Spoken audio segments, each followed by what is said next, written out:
Good morning, guys. Ryan Plosky Moving here, Arlington, Massachusetts. We are a full-service moving company. We do residential and commercial moves. We do handyman jobs. We do odd jobs. We do artwork mounting. We do TV mounting. We do a ton of different random jobs. You wouldn't think of a moving company. We've done that as a way to expand our business and get into more homes, and it's worked out quite nicely for me, both because it's a complimentary service to moving and it's easier on my body. What I want to talk to you guys about today is a job that I actually didn't wind up booking, but I think it's an interesting case study in a lot of the jobs that come through. So last week, I want to say like maybe Friday of last week, I got a job come through. What they were trying to do was, I live in Boston. If you're not familiar with the area, Cape Cod is roughly an hour to 2 hours away, depending on what part of the Cape you're going to. These people wanted me to unpack a pod, put it into my truck, drive down to the Cape, hop on a ferry in the truck, drive over to their island, and then, sail over to their island, and then unload, drive back to the ferry location, take the ferry back over to the mainland, and then drive back to my house. The reason I mention this is because I think it's a good case study in how you try to manage expectations from customers. Now, first off, I'm going to preface this by saying these customers were fantastic. They were super easy to deal with. I talked to both the woman and the man out of the couple. They were both great, both super easy to deal with. However, they had a lot of questions, which is totally normal. They had a pod. They told me their pod was roughly 1/3 of the way full, packed mainly with light household goods as well as boxes. So the reason this comes up is because the woman didn't seem super concerned with price, but wanted to get a quote, so she had a rough ballpark of what she was looking at. And so I had to talk to her a little bit, and this is the reason I'm making the video. What I was talking to her about was, so I've never taken the ferry that goes to her location before. So there are a lot of variables in this job that I didn't have answers to. And because I don't have answers to those variables, it's impossible for me to generate a quote that's even remotely realistic if I don't know answers to these variables. So what I told her was, in this particular instance, there were a bunch of variables. Her husband was going to help me unload on the back end, because they didn't want to pay for a second person. So that's the first variable, because I have no idea whether this guy's an absolute beast or whether he's wicked lazy and doesn't want to do anything. Now, all the time, people contact me and they're like, no, we're going to help, we're going to help, we're going to help. We're hard workers, we're hard workers, we're hard workers. Usually what winds up happening is after the third, fourth, fifth trip of shit, the people are reminded of how much they hate moving, and then their work ethic slows down a little bit. Sometimes it stops. This is not a commentary on this guy. I don't know this guy. I've never met this guy, but you need to understand from my point of view, I've done this a million times before, so all I can do is go off the average of what I've seen before. There's no way for me to know what this guy's going to be like. So I told her that. I was quite honest with her. I said, I have no idea whether whether he's a hard worker, whether he's going to be busting ass, or whether he's just going to be kind of dicking around, blah, blah, blah. She probably didn't want to hear that, but that's the truth, whether she wants to hear it or not. What else? I told her the drive time that she gave me to get down to the ferry most likely was going to be inaccurate, because I'm driving a box truck down. Now, whenever people hit me with drive times, of course they're going off of their drive times and their best case scenario in their car. So if you're driving an Audi down there, you're going to get there much quicker than if I'm driving in a box truck. Now, obviously, if the drive is a 20-minute drive, we're talking minutes. But if we're talking a 3.5-hour drive, which we are to this location, we're not talking minutes anymore. Now we're talking like half hours of time, if not more. So I told her that the time expectation she had for driving was probably going to be a little bit under what it was most likely going to be. That was another variable. Depending on what time she decided she wanted me to leave, that was going to be another variable, because things can swing wildly going out of the Cape. You can get stuck in traffic, and we're talking like an extra hour of time that you weren't planning for. And I told her that. I was pretty honest about that too. I said, that's completely dependent on what time you want me to leave, what time the ferry is, all of which these things that I have no control over. So if you want me on a ferry at 11 o'clock in the morning, then I have to backtrack from that time, and I have no control over what the traffic is going to be at that time. Like, that's out of my hands. So I can't answer that. Someone could get an accident. I told her that. I said someone could get an accident. That happens all the time on the road. Now your time frame that you thought was this is actually this. That's another variable. The time that the ferry leaves, I'm handcuffed by, meaning I have to work around their schedule. So normally when I drive to an unload, I can just drive, and whenever I get there, I get there. If you're taking a ferry that only leaves every hour, if I miss that ferry by 30 seconds, I now have to wait another hour of time, which goes on the bill. And the same thing on the reverse, on the back end of the job. If I miss the ferry, by a minute, I missed the ferry by a minute. Now I got to add an hour onto the bill while I wait for the next one. I also didn't know what the ferry schedule was, meaning how often it leaves. And then the other thing would be on the unload. So we could try to time the drive down there, because what we were going to do is I was going to load the truck up one day and then actually drive down the next day. So because I can leave whenever I want, I could try to time it so I get to the ferry with just enough time that I actually have a little bit of a cushion, but not so much time that I'm wasting a tremendous amount of time.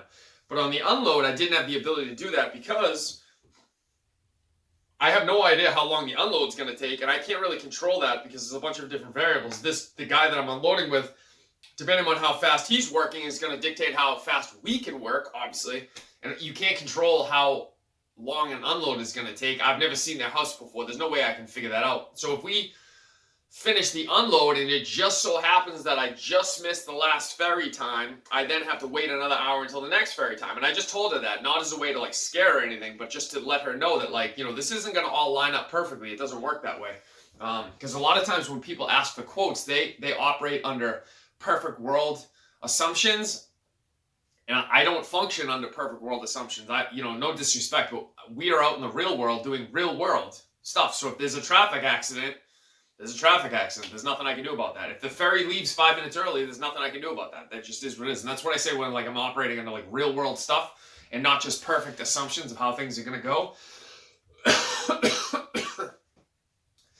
And so in the process of telling her this, she had an idea of how much time it was going to take in her mind, and I bumped up her time frame, not a tremendous amount, but enough to give myself cushions on everything I was doing. And I told her that. I was very honest with her. I said, you need to understand from my point of view, I can't plan out everything perfectly, so by default I have to add in extra time on all these different things. My hope would be the unload would take, for example, 2 hours, but I'm going to call it 3 hours just to add in a little bit of time. And I'm going to hope that I hit the ferries timed really nicely, but I'm going to assume that I don't and add in an extra hour of time waiting around for the ferry, because if I don't do these things and we don't line up everything absolutely perfectly, then you're going to have a time frame in your mind, which, if I'm being honest with you, wasn't realistic from the start, because it was operating under best case scenarios across the board. Everything we were doing was a best case scenario, and that's where you got your time frame from. I'm operating under not best case scenarios. I'm operating under what I would consider to be more realistic scenarios, having done this before. So that's where my number is coming from. And she was really cool about it. It actually had what I would consider to be the unintended consequence of this discussion. I think made her want to use me more, not less. Usually, I think a lot of times guys think when they have those awkward conversations with people are going to want to use them less. In my experience, it makes people want to use you more, because your experience is coming through and you're showing your experience, and you're showing how, hey, I understand you have this idea, but it might not be accurate, and here's why. And if you can give them actual reasons as to why it might not be accurate, a lot of times they'll be like, oh yeah, I didn't think of it that way. That's right. So I think this woman, she actually verbalized to me multiple times, both her and her husband, over the course of talking to them over, this wound up taking 3 days. We were going back and forth about different variables about the job. And they explained to me multiple times. They were like, yeah, I think we want to use you. We know it's probably going to be more expensive because you have a high hourly rate, but based on your reviews, it seems that if we ask you to do something, you're going to follow through and do everything you say you're going to do. So that's kind of why we want to use you in particular, even though we know it's going to be more expensive. And the guy was like, to his credit, he's like, listen, we're working 2 jobs. We get 2 kids. I don't have time for this shit. I got other fish I got to fry. I just want to get this over with. And I feel like if I give it to you, I can just hand it over and you're going to just show up when you say you're going to show up. And I was like, yeah, 100%. So anyway, we're talking back and forth about that. What else do I want to discuss? I finally gave them kind of like what I would consider to be a roundabout number, and I also advised them that the app that they had booked me through, which was TaskRabbit, which I get a lot of business through, adds on a fee on top of my hourly fee. I wanted to make sure they knew that because, again, not to beat a dead horse, but she had a set dollar amount in her mind that she thought roughly this was going to cost, and all it was based on was my hourly fee.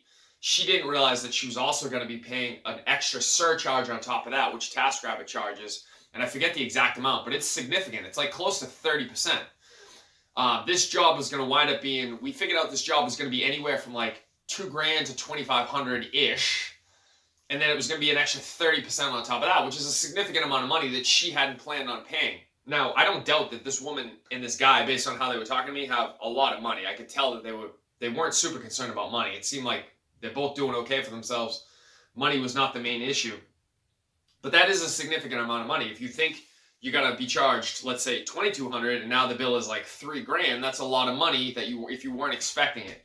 So again, the point of all this, there's a couple of takeaways from this. I actually didn't wind up booking the job, but I don't think I didn't book the job for the reasons that I've told you, which is I was having these conversations with her. I don't think that's why I didn't book the job. She wound up contacting me and telling me that a couple of her uncles were going to do it for her. They live in the area, and they were going to wind up doing it for her, so she was going to save a significant amount of money by doing that, obviously. I assume they're not charging her. They're probably charging her just for the rental truck, and then obviously she's going to pay for the ferry. So she's going to wind up saving like $3,000 or something like that. And I honestly, I would tell you if I thought that our conversations were the reason why I didn't book the job. That's not why. The important takeaway from all of this is what I want you to hear from this entire story, even though I didn't book the job, is I personally would have preferred to have all these conversations now, all these like scary conversations for her now. And whether I book the job or I don't book the job, it's a win-win for me either way, because one of two things is going to happen. I'm either going to book the job and now she's going to have proper expectations and a proper monetary frame of reference for what it's most likely going to cost her roundabout, or I'm not going to book the job, but she's not having unrealistic expectations. So the third option, which I never want to have personally, and a lot of guys don't mind having this, but I don't want to have it personally. The third option would be I book the job, but she does not go into it with realistic expectations, both time-wise or what it's going to take financially, physically, blah, blah, blah, because that's when you get into real trouble. If down the line, this job that she thought was going to cost her $1,800 is actually $3,000, and I've never had any of these discussions with her telling her why it's most likely to be closer to $3,000 than it is to be $1,800, then that's when she's going to be pissed because she doesn't have realistic expectations. And your job as the professional, the owner of the company, the manager, the crew chief, whatever you are, is to stop that person when they don't have those realistic expectations and say, no, hold on, this isn't right. You're not thinking about this correctly. There's a good chance when you do that sometimes that you are going to lose jobs for sure. But what you're also going to lose is those back-end bullshit situations where you get done with a job, the customer's pissed, the customer refuses to pay the bill, the customer goes online and gives you shitter reviews because you didn't manage their expectations properly, or you told them it was going to be $1,800 and now it's $3,000. You lose all of that back-end bullshit, and that's what I hope you take away from this, is even though I didn't book this job, I potentially also didn't get all the back-end bullshit that can come with you not doing your job properly, you not properly vetting customers, you not properly managing expectations when you need to, which is in the front end of the job. You always want to have the painful conversations at the beginning and not at the end. When you have painful conversations at the end, that's when people decide they don't want to pay the bill, gonna write a shitty review, gonna blow you up to their friends and tell their friends how much you suck and how you're a dirtbag and you're a scumbag and blah, blah, blah. If it means you don't book the job, that's okay. But manage expectations in the beginning and you'll avoid all that back-end shit drama at the end. All right, guys, I hope you took something from this story. Ryan, Husky Moving, info@huskymoving is our email address, and huskymoving.com is the website if you want to get a hold of us. And as always, if you took any value from this video, please like and subscribe. Thank you, guys.